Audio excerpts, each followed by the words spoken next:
Cumprimento a todos os meus irmãos com a paz de Jesus. Seja bem-vindo ao estudo da lição da Escola Sabatina número 6. Ajuntem tesouros no céu. Vamos orar. Pai querido que estás nos céus, aqui estamos na tua presença, te adorando e buscando a tua bênção. Em nome de Jesus, derrama sobre mim e os meus irmãos o Espírito Santo. Abre a nossa mente para entendermos a tua verdade para nós hoje, pois é em nome de Jesus que pedimos. Amém, Senhor. Ajuntem tesouros no céu. Será que para juntar tesouros no céu, você precisa ser pobre aqui na terra? Eu creio que não. Este conselho inspirado de Jesus Cristo, ajuntem tesouros no céu, isto se aplica aos pobres e aos ricos. A Bíblia nos dá alguns exemplos de pessoas, filhos de Deus, que ajuntaram tesouros no céu, mas eles não eram pobres. O exemplo de Noé, que construiu a arca. Ele não era pobre, mas ele investiu tudo o que tinha na obra do Senhor. Outro exemplo que a Bíblia nos dá é de Abraão. Também não era pobre, mas, queridos, outro exemplo que a Bíblia nos dá é Jacó, Moisés. Queridos, nós podemos ajuntar tesouros no céu. Devemos ajuntar tesouros no céu. É sábio ajuntar tesouros no céu. O verso áureo diz assim: de que adianta uma pessoa ganhar o mundo inteiro e perder a sua alma? Que daria uma pessoa em troca da sua alma? Marcos capítulo 8, versos 36 e 37. Jesus nos deu a melhor estratégia de investimento do mundo, quando disse: não acumulem tesouros sobre a terra, onde as traças e a ferrugem corroem, e onde ladrões escavam e roubam, mas ajuntem tesouros no céu, onde as traças e a ferrugem não corroem, e onde ladrões não escavam nem roubam. Mateus capítulo 6, versos 19 e 20. Jesus concluiu sua estratégia de investimento dizendo: porque onde estiver o seu tesouro, aí estará também o seu coração. Mateus 6, 21. Que verdade profunda Jesus proferiu quando disse estas palavras. Onde você coloca o seu dinheiro, ali também você coloca o seu coração. Em outras palavras, mostre-me em que você gastou o seu dinheiro, e eu lhe mostrarei onde o seu coração está. Porque onde quer que você coloque o seu dinheiro, certamente o seu coração o seguirá. Isso se ele já não estiver lá. Você quer um coração voltado para o reino de Deus? Se a resposta é sim, e eu espero que seja sim, então coloque o seu dinheiro onde ele colherá recompensas eternas. Coloque o seu tempo, o seu dinheiro e as suas orações no trabalho de Deus. Queridos, se fizermos isso, logo nos tornaremos ainda mais interessados no trabalho de Deus e o nosso coração também nos seguirá. Nesta semana estudaremos textos e ilustrações que nos mostram como armazenar tesouros no céu e finalmente colher uma recompensa eterna. Na parte de domingo, Noé achou graça. Noé achou graça aos olhos de Deus. Quando você estuda a vida de Noé, você descobre quais são as razões que fizeram com que Noé achasse graça aos olhos de Deus. Os que buscam tesouros celestiais são frequentemente chamados por Deus para fazer grandes mudanças de vida na terra. Vamos abrir a Bíblia em Gênesis capítulo 6 e vamos ver então aqui capítulo 6 de Gênesis e os versos 5 até o verso 14. Gênesis capítulo 6 e os versos 5 a 14. Aqui nós lemos: e viu o Senhor que a maldade do homem se multiplicara sobre a terra, e que toda a imaginação dos pensamentos do seu coração era só má continuamente. Você pode imaginar como estava a situação do povo antediluviano? Aqui diz: multiplicou-se a maldade na terra. E toda a imaginação dos pensamentos do coração humano, esta imaginação era totalmente má e continuamente. Queridos, a história vai se repetir, porque Jesus disse: assim como foi nos dias de Noé, assim será também nos dias da vinda do Filho do Homem. Hoje também a humanidade está com o coração todo voltado para as coisas ruins, mas continuamente. Aqui lemos também o verso 6. Então arrependeu-se o Senhor de haver feito o homem sobre a terra e pesou-lhe em seu coração. O arrependimento de Deus não é igual ao nosso arrependimento. O nosso arrependimento é por termos feito coisas erradas. Deus não faz coisas erradas. Deus não peca. Porém, o nosso arrependimento é por pecados cometidos. Mas como é o arrependimento de Deus então? No hebraico, no original, a palavra usada para arrependimento de Deus significa um suspiro de tristeza. Tristeza pelo que estava acontecendo com a humanidade. É assim que Deus ficou triste, por isso a Bíblia diz: pesou-lhe em seu coração.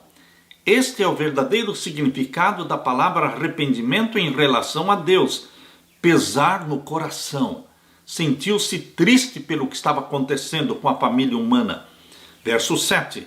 E disse o Senhor: destruirei de sobre a face da terra o homem que criei, desde o homem até ao animal, até ao réptil e até a ave dos céus, porque me arrependo de os haver feito. Noé, porém, achou graça aos olhos do Senhor. Que bênção! Você e eu também, meu querido irmão, minha querida irmã, nós podemos achar graça aos olhos de Deus. Por que Noé achou graça aos olhos de Deus? Verso 9. Estas são as gerações de Noé. Noé era varão justo e reto em suas gerações. Noé andava com Deus. Será que nós também poderemos seguir o exemplo de Noé para encontrarmos graça aos olhos de Deus? O que deveríamos imitar da vida de Noé? Noé andava com Deus. Você e eu também podemos e devemos e estamos andando com Deus. Você e eu que estamos estudando a Bíblia diariamente, estudando a palavra de Deus, nós estamos andando com Deus. E aqui diz que Noé era um varão justo e reto em suas gerações. Você e eu também poderemos ser justos em Jesus Cristo e retos no nosso linguajar, retos, íntegros nos nossos negócios, nas nossas atitudes, no nosso comportamento. Por isso, meu querido irmão, o exemplo de Noé é possível ser seguido pelo poder de Jesus Cristo. O Espírito Santo que atuou na vida de Noé também pode atuar em mim e em você, para que achemos graça aos olhos de Deus. E o verso 10 diz: e gerou Noé 3 filhos, Sem, Cão e Jafé. A terra, porém, estava contaminada diante da face de Deus e encheu-se a terra de violência, exatamente como está hoje. Exatamente como está hoje. Nós não estamos em melhores situações do que Noé e o povo que viveu no tempo dele. Nós estamos em situações piores ainda. Assim como foi nos dias de Noé, assim será também nos dias da vinda do Filho do Homem. Eu estou orando, nós precisamos continuar orando, pedindo: ora vem, Senhor Jesus. É tempo do Senhor colocar um fim na história do pecado. Apressa-te, Jesus Cristo, para vir nos buscar. Esta deve ser nossa constante oração. E o verso 12: e viu Deus a terra, e eis que estava corrompida. E assim está a terra hoje, porque toda a carne havia corrompido o seu caminho sobre a terra. Mas, queridos, hoje Deus tem um remanescente. Naquele tempo Deus tinha um remanescente, Noé e a sua família. Hoje Deus tem um remanescente. São poucos? Sim, são poucos. São aqueles que guardam os mandamentos de Deus e têm o testemunho de Jesus, Apocalipse 12, 17. A Bíblia não deixa você na ignorância. Apocalipse 12, 17 diz que o remanescente de Deus hoje são aqueles odiados por Satanás. O dragão irou-se contra a mulher e foi fazer guerra contra o restante da sua descendência. E quem são eles? Apocalipse 12, 17. Os que guardam os mandamentos de Deus e têm o testemunho de Jesus. Você, meu querido irmão, e eu, nós podemos e devemos e somos parte, sim, do remanescente de Deus. Porque nós não amamos somente a Deus, nós amamos também os mandamentos de Deus. Os mandamentos que ele escreveu para aqueles que são filhos e filhas de Deus. Afinal de contas, para que serve a lei do Pai, se não for para os seus filhos? Por isso, aqueles que não são filhos e filhas de Deus, não conseguem amar os mandamentos de Deus. Odeiam os 10 mandamentos. Mas nós que somos filhos e filhas, gerados pelo Espírito Santo, nós amamos, nós nos deleitamos, temos prazer em guardar os mandamentos do nosso Pai. E aqui diz agora o verso 13. Então disse Deus a Noé: o fim de toda a carne é vindo perante a minha face, porque a terra está cheia de violência, e eis que os desfarei com a terra. Naquele tempo Deus se propôs destruir a terra com um dilúvio. E agora? Agora nos nossos dias, como é que Deus destruirá a terra? Não com um dilúvio de águas, mas a terra será destruída pelo fogo. A terra que agora existe está sendo guardada para o fogo. É assim que o apóstolo Pedro fala. E agora diz o verso 14: faze para ti uma arca da madeira de gofer. Farás compartimentos na arca e a betumarás por dentro e por fora com betume. Deus providenciou uma salvação, uma libertação, um socorro para Noé e a sua família, a arca. E Noé investiu a sua vida, o seu dinheiro, tudo que ele tinha, ele investiu na construção da arca para salvar a sua família. Queridos, Jesus Cristo está para voltar. E Deus também quer salvar a sua família, a minha família. Mas nós não podemos ficar de braços cruzados. Deus quer que nós façamos a nossa parte. Nós vamos construir uma arca para a nossa família? Sim, nós vamos levar nossa família para o campo.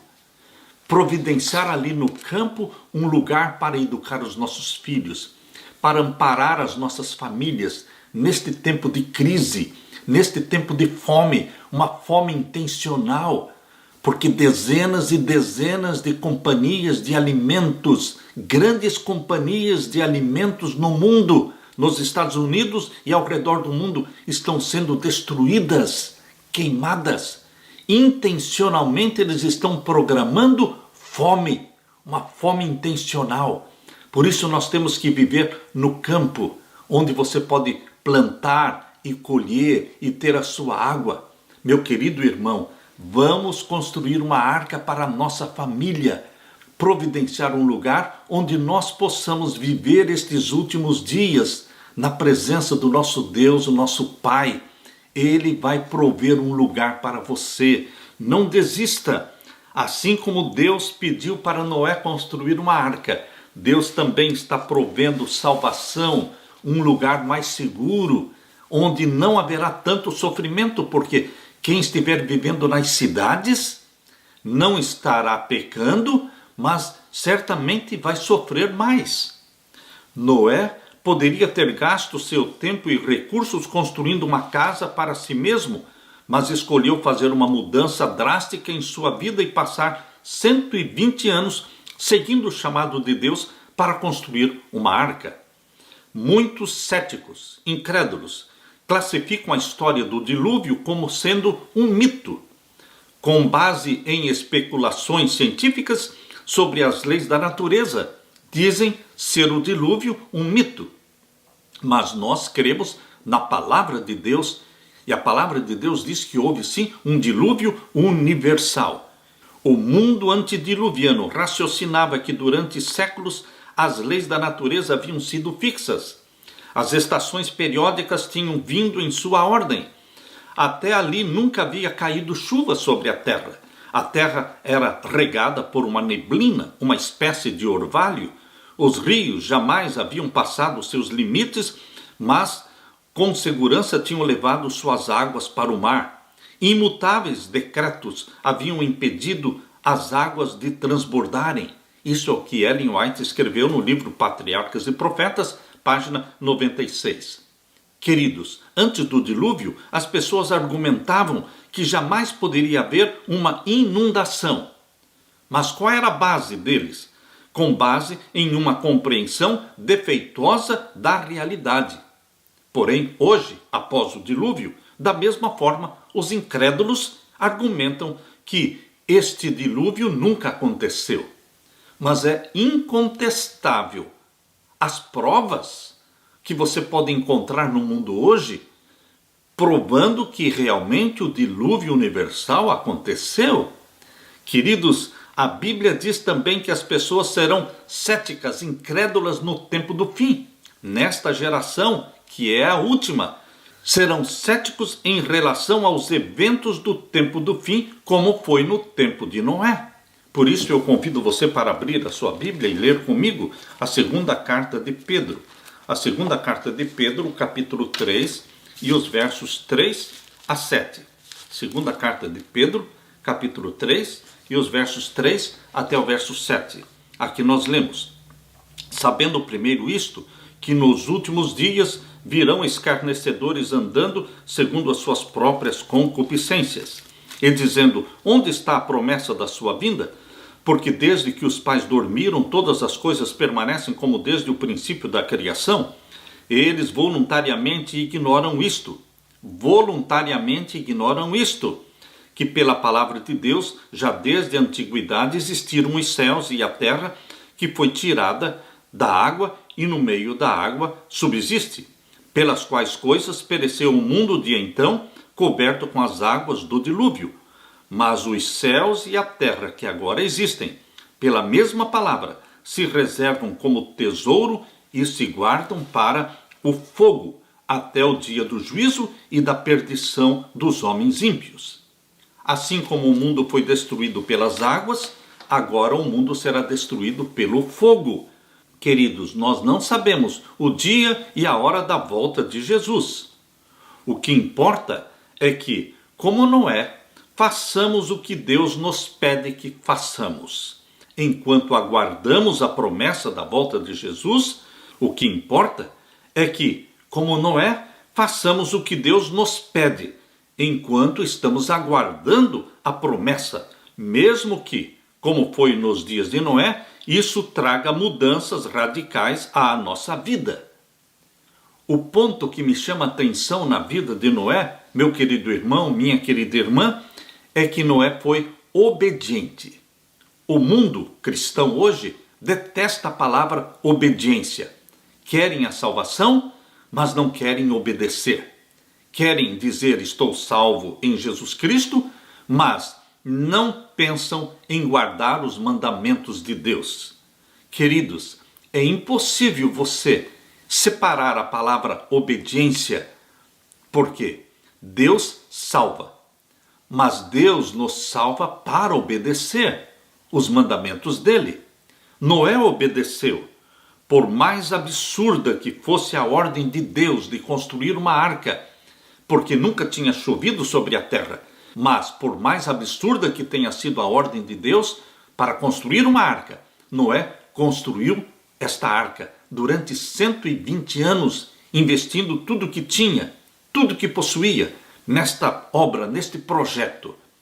Hoje Deus pede para você também preparar a si mesmo, preparar a sua família e preparar um povo para a segunda vinda de Jesus. Vamos investir tudo o que temos, dinheiro e tempo, no preparo para a breve volta de Jesus. Aleluia! Na parte de segunda-feira, Abraão, o pai dos fiéis. Deus pede coisas que humanamente parecem absurdas. No caso de Noé, construção de uma arca em terra seca. E no caso de Abraão, que pedido absurdo Deus fez? Humanamente absurdo. Deus pediu para que Abraão deixasse a sua terra, sua parentela. Ele vivia em Ur dos Caldeus. Deus tirou Abraão da sua zona de conforto.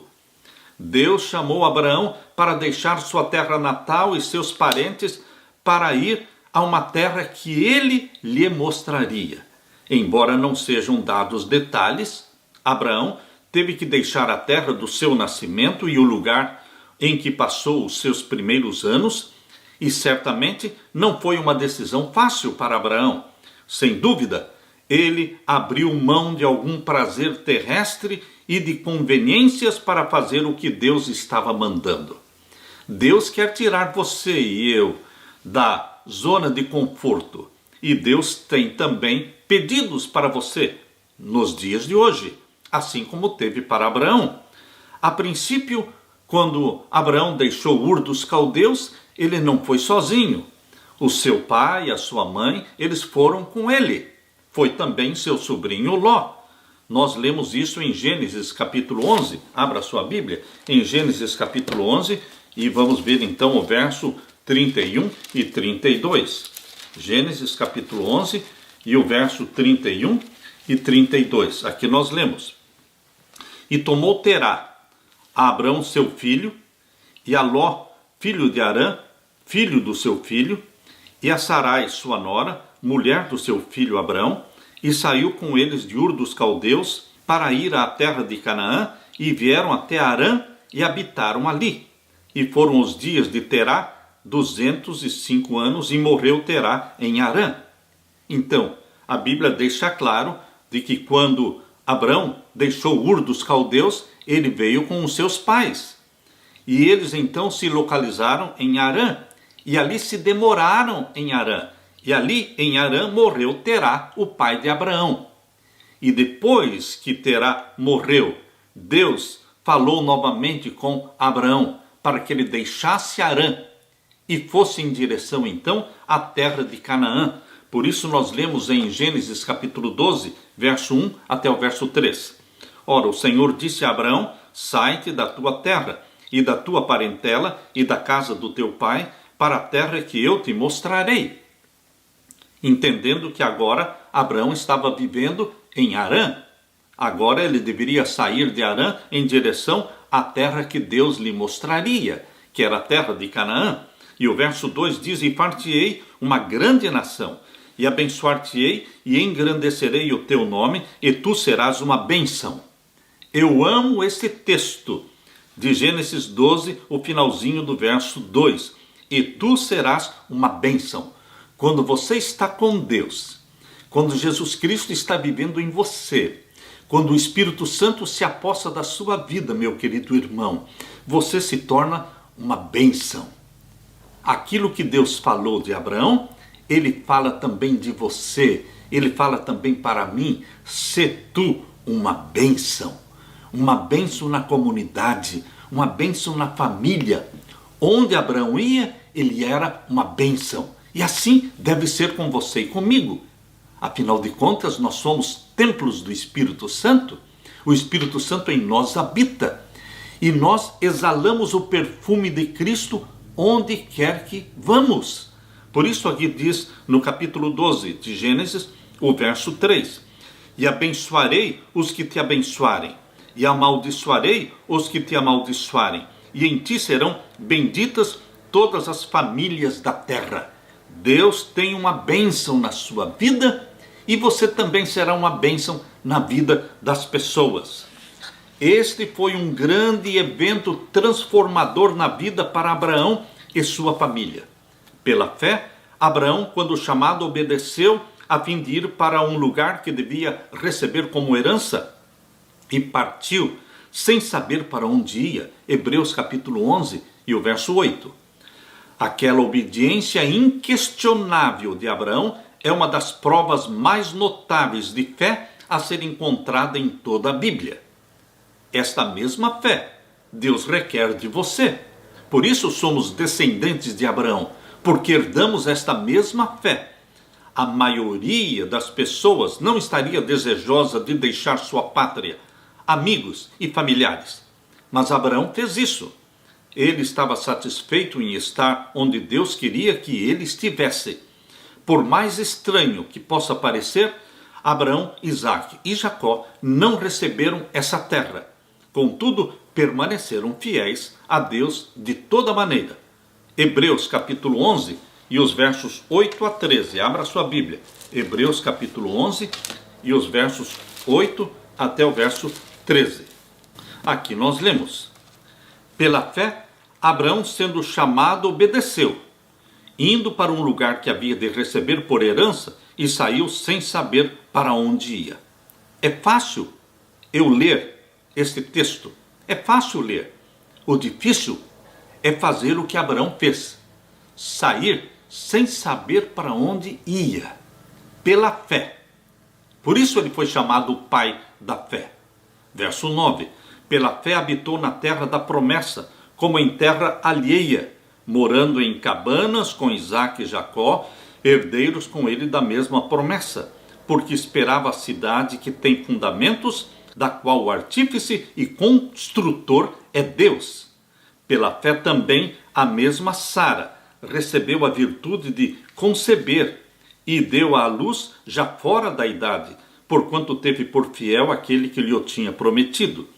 Pelo que também de um, e esse já amortecido, descenderam tantos em multidão como as estrelas do céu e como a areia inumerável que está na praia do mar. Todos estes morreram na fé. Falando de Abraão, de Isaque, de Jacó, de Sara, todos estes morreram na fé, sem terem recebido as promessas. Ainda não entraram na Nova Jerusalém. Mas vendo-as de longe, diz aqui, e crendo-as e abraçando-as, confessaram que eram estrangeiros e peregrinos na terra. Você e eu, meu querido irmão, somos peregrinos na terra. Mas pela fé, pelos olhos da fé, nós podemos e devemos visualizar a Nova Jerusalém, a cidade do Deus vivo. E pela fé, nós deveremos crer e abraçar esta bendita promessa, e deveremos nos considerar estrangeiros, peregrinos aqui na terra. Estamos de passagem. A nossa cidadania é o céu. É de lá que virá o nosso Salvador e é para lá que nós iremos. Aleluia! Na parte de terça-feira, as más decisões de Ló. Queridos, entre os exemplos de fé, de obediência que a Bíblia nos dá, no caso foi Noé, depois Abraão, agora surge um exemplo de desobediência, porque o exemplo de Ló não é para ser seguido. Ló agiu mal quando Abraão deixou sua terra natal. Em resposta ao chamado de Deus, seu sobrinho Ló escolheu ir com ele em sua peregrinação, conforme diz em Gênesis capítulo 13.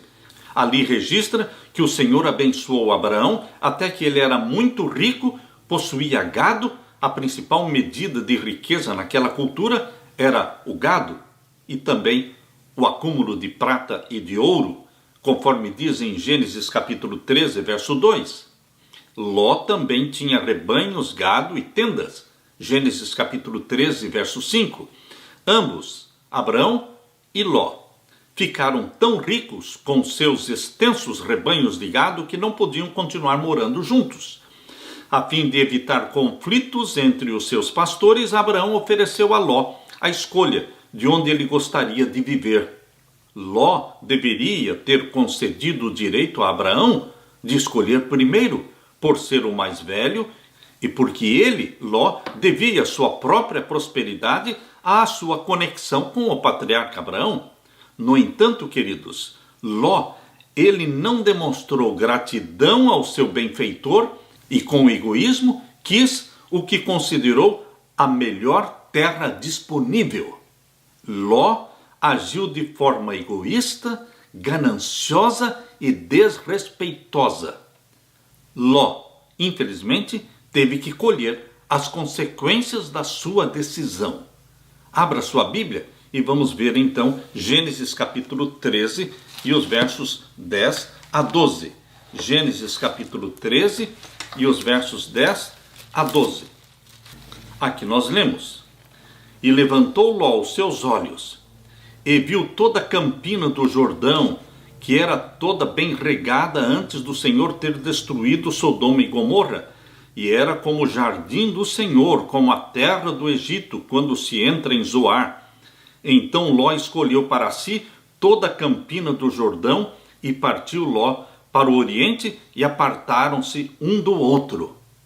Humanamente, Ló fez uma ótima escolha. Mas, queridos, nós não deveremos fazer escolhas pela vista humana. Não poderemos fazer escolhas pelo que os nossos olhos veem e enxergam. Nós deveremos nos espelhar não em Ló, mas em Abraão. Abraão não fez uma escolha pela vista. Ele escolheu esperar em Deus. E foi Deus quem indicou o lugar para onde Abraão deveria ir. Não foi Abraão que escolheu viver nas montanhas. Mas Deus disse a Abraão: deixe Ló ir para as campinas do Jordão e você irá para as montanhas. Quando Deus escolhe para você, pode não parecer o melhor lugar, mas é o lugar ideal, porque Deus não erra. E Deus não nega bênçãos para aqueles que nele creem. Por isso diz aqui: então Ló escolheu para si toda a campina do Jordão, e partiu Ló para o oriente, e apartaram-se um do outro. Verso 12. Habitou Abraão na terra de Canaã, e Ló habitou nas cidades da campina, e armou as suas tendas até Sodoma. Primeiramente, Ló armou as suas tendas nas cercanias de Sodoma.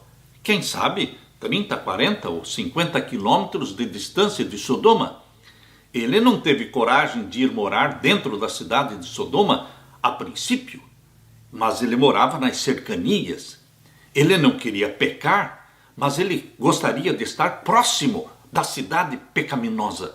Meus queridos, aqueles que desejam estar próximos do pecado, aqueles que perguntam: quão próximo eu posso chegar do pecado sem pecar? Estes são como Ló. Vão acabar pecando.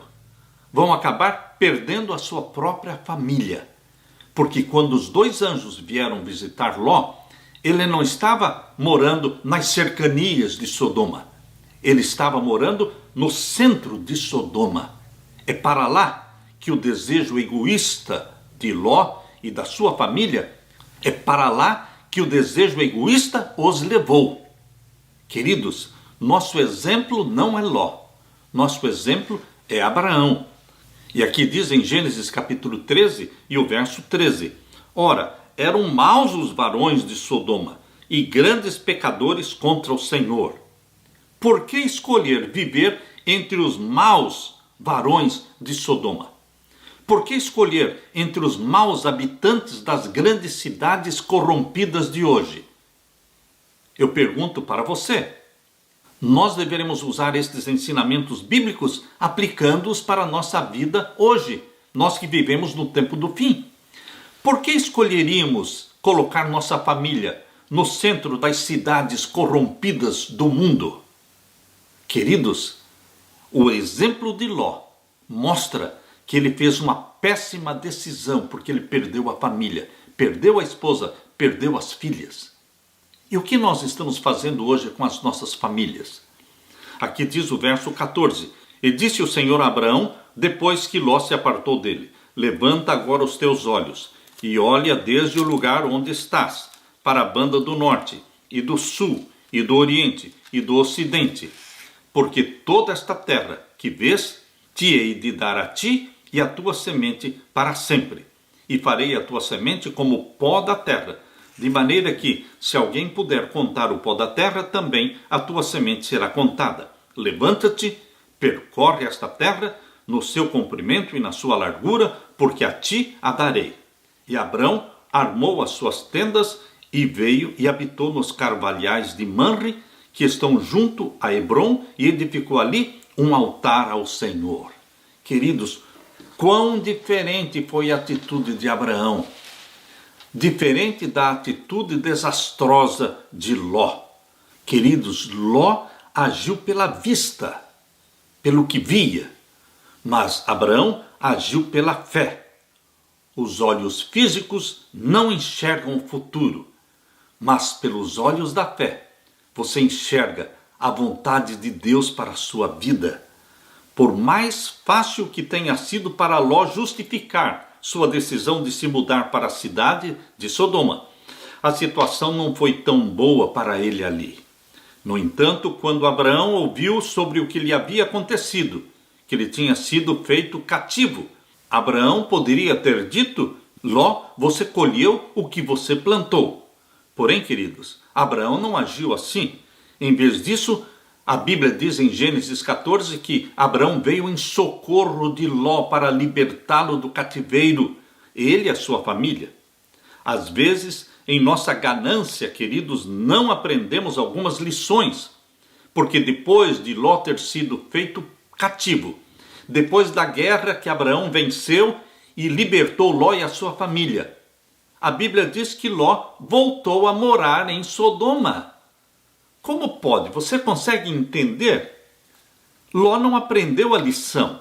Ló errou a primeira vez armando suas tendas nas proximidades de Sodoma. Errou a segunda vez mudando-se para dentro de Sodoma, para o centro de Sodoma. Ló foi feito cativo na guerra e foi levado cativo e foi libertado por Abraão. E ele deveria agora fugir e viver longe de Sodoma. Mas não, a Bíblia nos mostra que Ló voltou a viver no centro de Sodoma.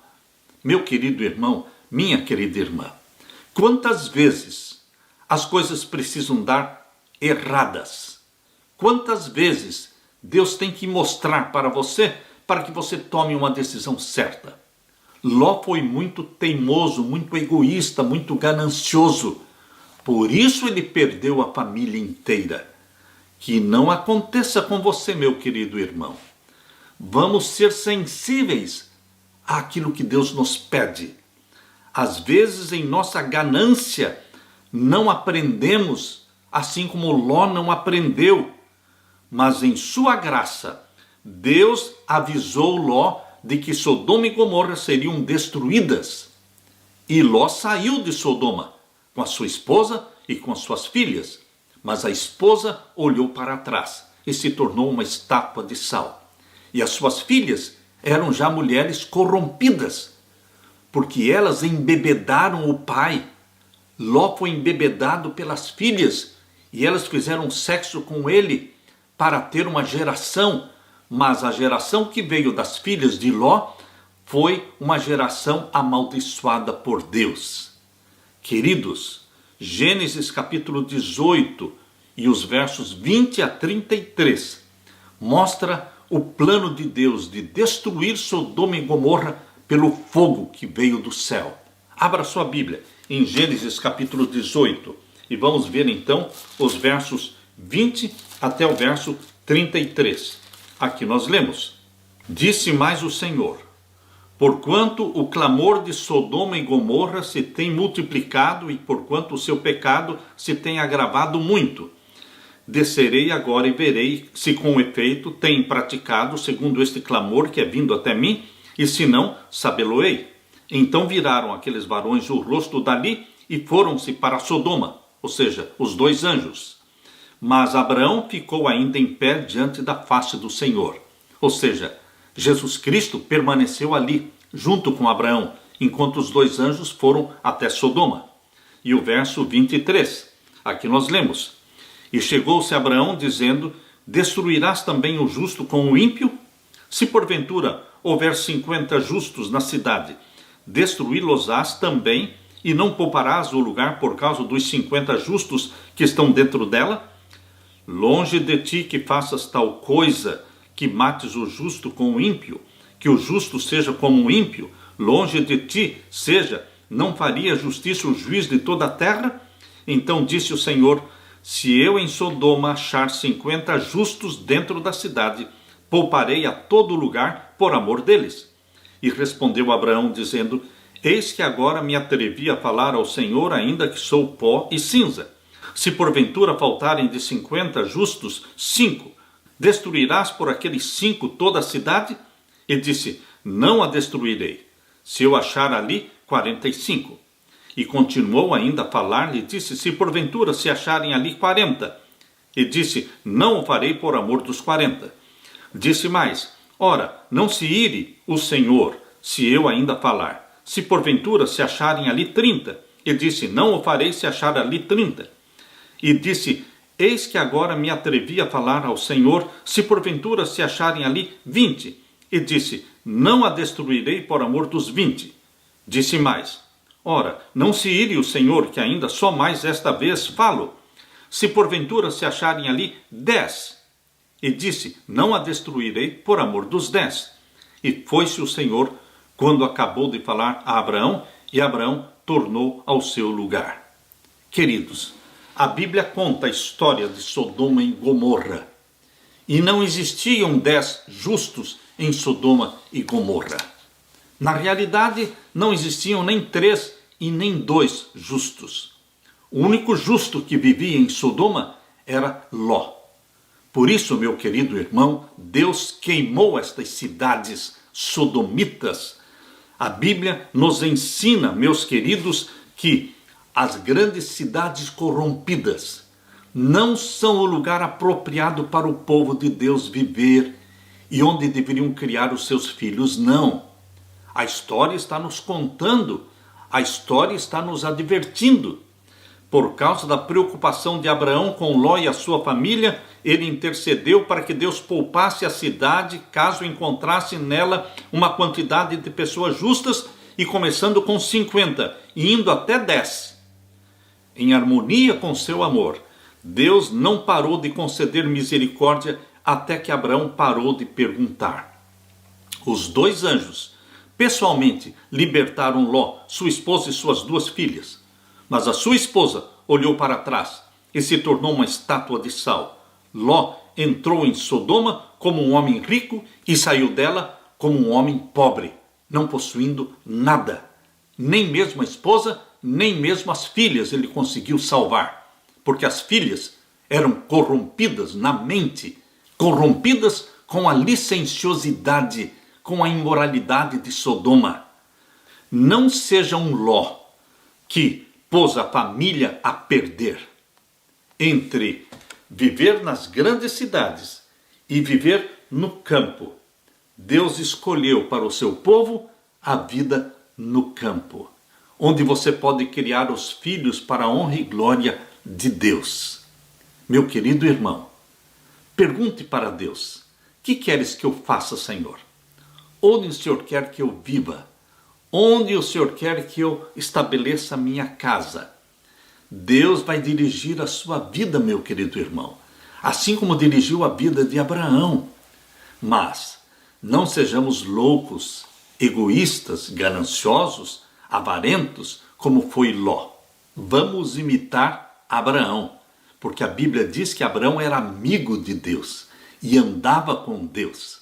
E é assim que você e eu precisamos ser, amigos de Deus, andando com Deus. Aleluia. Na parte de quarta-feira, de enganador a príncipe, aqui está a história de Jacó. Jacó amava a Deus, mas se sujeitou a conspirar com a sua mãe para enganar seu pai e ganhar a bênção. Por isso, teve que fugir para evitar a morte, e Rebeca disse para ele, fuja para a casa de Labão, o meu irmão, fique com ele alguns dias, até que passe o furor do seu irmão. Quando isso acontecer, enviarei alguém para trazer você de volta. Gênesis capítulo 27, versos 43 a 45. Porém, queridos, Jacó esteve fora da casa dos seus pais durante 20 anos. E nesses 20 anos, a sua mãe morreu. Ele nunca mais viu a sua mãe.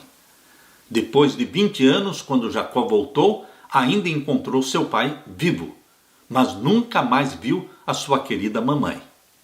Uma decisão errada. Jacó tentou conquistar a bênção de Deus com um jeitinho humano. Ele não esperou em Deus.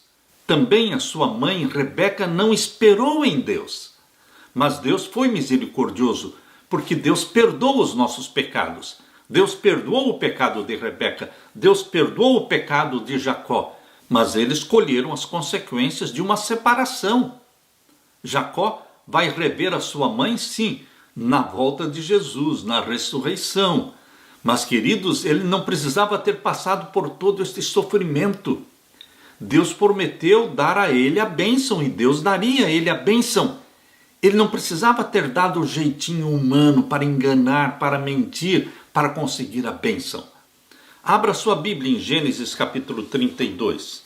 Gênesis capítulo 32 e vamos ler então os versos 22 em diante. Gênesis capítulo 32 e o verso 22 em diante. Aqui nós lemos: levantou-se aquela mesma noite e tomou as suas 2 mulheres e as suas 2 servas e os seus 11 filhos e passou o val do Jaboque. E tomou-os e fê-los passar o ribeiro e fez passar tudo o que tinha. Jacó, porém, ficou só e lutou com ele um varão até que a alva subia. E vendo que não prevalecia contra ele, tocou a juntura da sua coxa e se deslocou a juntura da coxa de Jacó, lutando com ele. E disse: deixa-me ir, porque já a alva subiu. Porém ele disse: não te deixarei ir, se me não abençoares. E disse-me: qual é o teu nome? E ele disse: Jacó. Então disse: não se chamará mais o teu nome Jacó, mas Israel, pois como príncipe lutaste com Deus e com os homens, e prevaleceste. E Jacó lhe perguntou e disse: dá-me, peço-te, a saber o teu nome. E ele disse: por que perguntas pelo meu nome? E abençoou-o ali. E chamou Jacó o nome daquele lugar Peniel. Peniel quer dizer a face de Deus, porque dizia: tenho visto a Deus face a face, e a minha alma foi salva. E saiu-lhe o sol quando passou a Penuel, e manquejava da sua coxa. Queridos, aqui está uma história linda de Jacó. Deus não abandonou Jacó. Deus abençoou durante os 20 anos que Jacó esteve com o seu sogro Labão. Deus abençoou a Jacó. Deus estava com Jacó. E agora Deus disse para Jacó: chegou o momento de você voltar para casa. Voltar para a casa do seu pai. Já se passaram 20 anos. E agora Jacó estava voltando por ordem de Deus. Então Jacó estava bem com Deus. Jacó estava sendo abençoado por Deus. Porém, queridos, quando Jacó soube que Esaú estava vindo ao encontro dele com homens armados, Jacó temeu pela vida dele e pela vida da sua família. E Jacó então passou uma noite chamada de angústia de Jacó, ali no vale do Jaboque. Ali foi o Peniel de Jacó. Peniel quer dizer a face de Deus. Foi ali que Jacó viu a face de Deus. Tocou Deus, porque aquele varão que estava lutando com Jacó não era outro senão o Deus Filho. Jesus Cristo estava ali lutando com Jacó. Foi Jesus Cristo, o Deus Filho, que abençoou Jacó e disse: o nome seu não será mais Jacó, que quer dizer enganador, que lembra o seu pecado. Eu vou dar para você um novo nome, que não lembra o seu pecado, mas lembra a vitória sobre o pecado. Você vai se chamar Israel, porque como príncipe lutaste e saíste vencedor. Queridos, Deus não quer que você viva no fracasso. Se Deus quisesse que Jacó vivesse no fracasso, Deus teria mantido o nome dele, que lembrava muito bem o pecado dele, Jacó, enganador. Mas Deus mudou o nome dele, para que ele não olhasse mais para trás, olhasse para frente e seguisse vitorioso. Deus também quer fazer de você um homem e uma mulher vitoriosos. Deus muda o seu nome. Deus apaga o seu passado. Mas você e eu precisamos ter o nosso Peniel. O que é ter o Peniel? É passarmos uma noite com Deus, confessando os nossos pecados. Jacó já tinha sido perdoado Durante aqueles 20 anos em que ele esteve na casa de Labão, ele foi abençoado por Deus. Deus conversava com ele, e foi Deus que conversou com ele quando disse: agora está na hora de você voltar para a casa do seu pai. Então, não estava interrompida a comunicação, o relacionamento de Jacó com Deus não estava interrompido. Mas então por que aquela noite de angústia, a angústia de Jacó? Jacó queria a confirmação da bênção. E foi ali que ele obteve a confirmação da bênção, e foi-lhe mudado o nome, e foi-lhe mudado também o caráter. Ele se tornou um príncipe vencedor e vitorioso, uma honra e glória para Deus. Queridos, pela humilhação, arrependimento e entrega de si mesmo, esse pecador falível e mortal que era Jacó, prevaleceu diante da majestade do céu. Havia firmado suas mãos trêmulas nas promessas de Deus, e o coração do amor infinito não podia desviar a súplica do pecador. Queridos, nós vamos passar pela angústia qual nunca houve. Mas quando você estiver passando pela angústia qual nunca houve, lembre-se, Jacó passou pela angústia, mas com Jesus Cristo agarrado nele.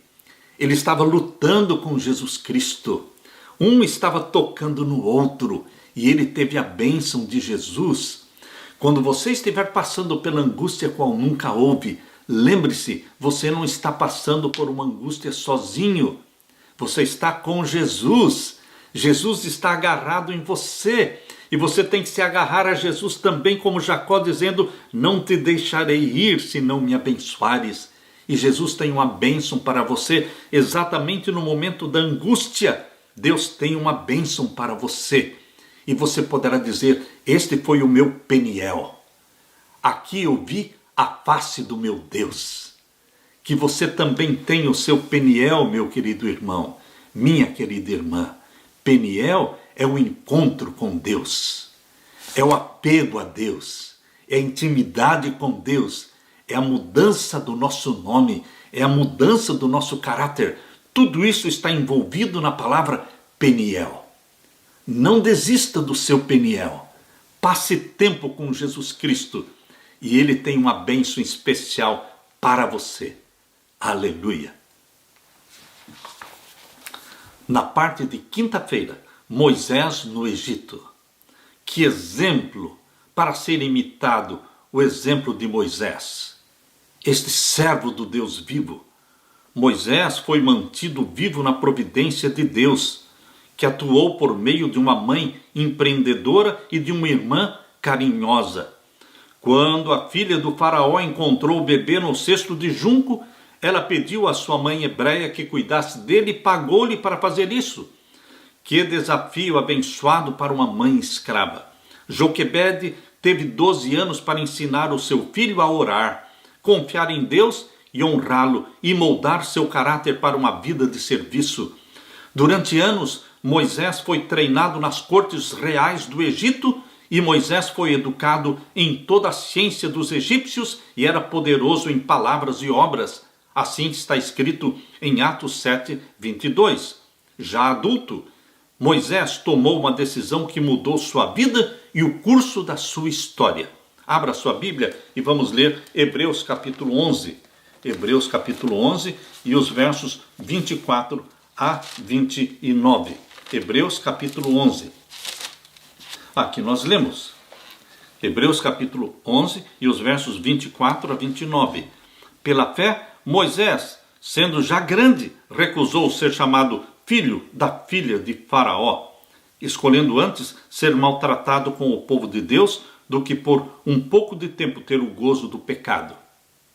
Você, quando lê este texto, você tem que parar e meditar, porque aparentemente pode ter sido fácil para Moisés. Não, queridos, não foi fácil para Moisés. Fácil é ler como nós estamos lendo, mas quando nós paramos e meditamos na decisão de Moisés em ter recusado ser chamado filho da filha de Faraó, Moisés recusou ser Faraó do Egito. O maior e mais poderoso país daquele tempo era o Senhor do mundo naquele tempo. Ele recusou ser o Faraó do Egito. para sofrer com o povo maltratado e escravo. Foi uma decisão difícil. Foi uma decisão feita pela fé. Por isso diz aqui no capítulo 11 de Hebreus e o verso 25, escolhendo antes ser maltratado com o povo de Deus do que por um pouco de tempo ter o gozo do pecado. Verso 26, tendo por maiores riquezas o vitupério de Cristo do que os tesouros do Egito, porque tinha em vista a recompensa. Moisés tinha em vista a Nova Jerusalém. Moisés tinha em vista a coroa de ouro que ele receberia das mãos de Jesus.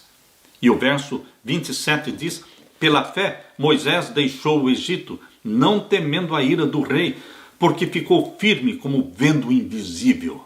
Pelos olhos da fé, nós conseguimos ver o invisível. A vista humana não enxerga um palmo na frente do nariz. A vista humana não conhece o futuro. A vista humana é materializada. Nós temos que ter a vista da fé, a visão da fé. Pelos olhos da fé, Moisés contemplou o invisível. Hoje também, meu querido irmão, eu e você estamos sendo desafiados para olhar para o céu e ver com os olhos da fé o invisível. O Deus, o grande eu sou, aquele que diz não tenha medo, eu estou com você, eu não vou deixar você. Se você passar pela água ou pelo fogo, eu estarei com você. É pelos olhos da fé que nós enxergamos e nos apropriamos da bênção que Deus tem para nós. E o verso 28, pela fé Moisés celebrou a Páscoa e a aspersão do sangue, para que o destruidor dos primogênitos lhes não tocasse. Verso 29, pela fé Moisés passou o mar vermelho como por terra seca, o que, intentando os egípcios, se afogaram. Pela fé caíram os muros de Jericó, sendo rodeados durante 7 dias. Pela fé Raabe a meretriz não pereceu com os incrédulos, acolhendo em paz os espias. Pela fé, pela fé, pela fé. Homens pecadores. Queridos, você e eu somos pecadores, mas pela fé nós vemos o Deus que nos ama, o Deus que nos salvou, o Jesus Cristo que está para voltar. Pela fé nós poderemos contemplar todas estas bênçãos. Da perspectiva humana, Moisés escolheu errado. Da perspectiva humana, Abraão deveria ter escolhido primeiro, mas ele deixou Ló escolher e deixou que Deus escolhesse para ele. Da perspectiva humana, Noé estava errado. Mas que importa a perspectiva humana? Se nós somos chamados a viver pela fé, nós queremos que o nosso nome entre para a grande avenida da fé de Hebreus capítulo 11. Esta grande avenida da fé de Hebreus capítulo 11 não está fechada. Essa lista não foi fechada, ela está aberta. Nomes estão entrando para a avenida da fé de Hebreus capítulo 11 ainda hoje. O seu nome, o meu nome, eles estão entrando para a grande lista dos heróis da fé. Nós que não vivemos sob a perspectiva humana, nós que não estamos usando a vista humana, mas com olhos da fé, estamos vendo o invisível. Com olhos da fé, estamos visualizando o céu e a Nova Jerusalém, a segunda vinda gloriosa de Jesus Cristo. Nós vamos receber de Jesus Cristo a coroa de ouro, o bem-estar, servo bom e fiel. Sobre o mínimo foste fiel. Entra no gozo do teu Senhor. Meu querido irmão, minha querida irmã, para você ser colocado na lista dos heróis e das heroínas da fé, você não pode agir na perspectiva humana. Nós precisamos desenvolver a nossa visão espiritual e contemplarmos o invisível. Suplicarmos para que Deus transforme o nosso caráter, como transformou o caráter de Jacó. Que Deus mude o nosso nome e escreva este novo nome numa pedrinha branca que será entregue para você naquele dia. Ele vai dar para você uma pedrinha branca com um novo nome. Queridos, nossa bendita esperança, nosso anseio é que Jesus Cristo volte e volte logo. Você e eu, heróis e heroínas da fé, sendo arrebatados. Mas enquanto estivermos aqui vivendo nesta terra, nós precisamos de ter o nosso Peniel, face a face com Deus, nossa intimidade com Deus, sendo abençoados por Deus. Que Jesus Cristo derrame sobre você, meu irmão e minha irmã, a bênção do Espírito Santo, para que você seja, como Abraão foi, uma bênção na vida de todos que cruzavam o seu caminho. Jesus hoje está falando para você e para mim, sê tu uma bênção. Esse é o meu desejo para você. Que Deus derrame o Espírito Santo sobre você. E que Jesus Cristo dê a paz que só Ele tem para dar. Amém.